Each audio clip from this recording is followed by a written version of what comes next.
ಶ್ರೀ ಕ್ಷೇತ್ರ ಧರ್ಮಸ್ಥಳದ ಚತುರ್ದಾನಗಳಲ್ಲಿ ಅನ್ನದಾನವು ಕೂಡ ಅತ್ಯಂತ ಪ್ರಮುಖವಾದದ್ದು.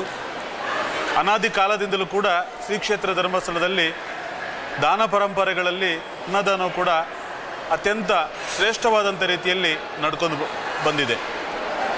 ಪ್ರಸ್ತುತ ಧರ್ಮಾಧಿಕಾರಿಗಳಾದಂತಹ ಪರಮಪೂಜ್ಯ ಡಾಕ್ಟರ್ ವೀರೇಂದ್ರ ಹೆಗಡೆಯವರ ಒಂದು ಮಾರ್ಗದರ್ಶನದಲ್ಲಿ ಶ್ರೀ ಕ್ಷೇತ್ರ ಧರ್ಮಸ್ಥಳದ ಅನ್ನದಾನವು ವಿಶ್ವವಿಖ್ಯಾತೆಯನ್ನು ಪಡೆದಿದೆ ಮತ್ತು ಎಲ್ಲ ದೇವಸ್ಥಾನಗಳಿಗೆ ಮಾದರಿಯಾದಂಥ ರೀತಿಯಲ್ಲಿ ತಂತ್ರಜ್ಞಾನಗಳನ್ನು ಮತ್ತು ಯಂತ್ರೋಪಕರಣಗಳೊಂದಿಗೆ ಇಲ್ಲಿ ಅನ್ನದಾನವನ್ನು ಬಂದಂಥ ಎಲ್ಲ ಭಕ್ತರಿಗೆ ಉಣಬಡಿಸುವಂಥ ಒಂದು ಕೆಲಸ ಆಗ್ತಾ ಇದೆ.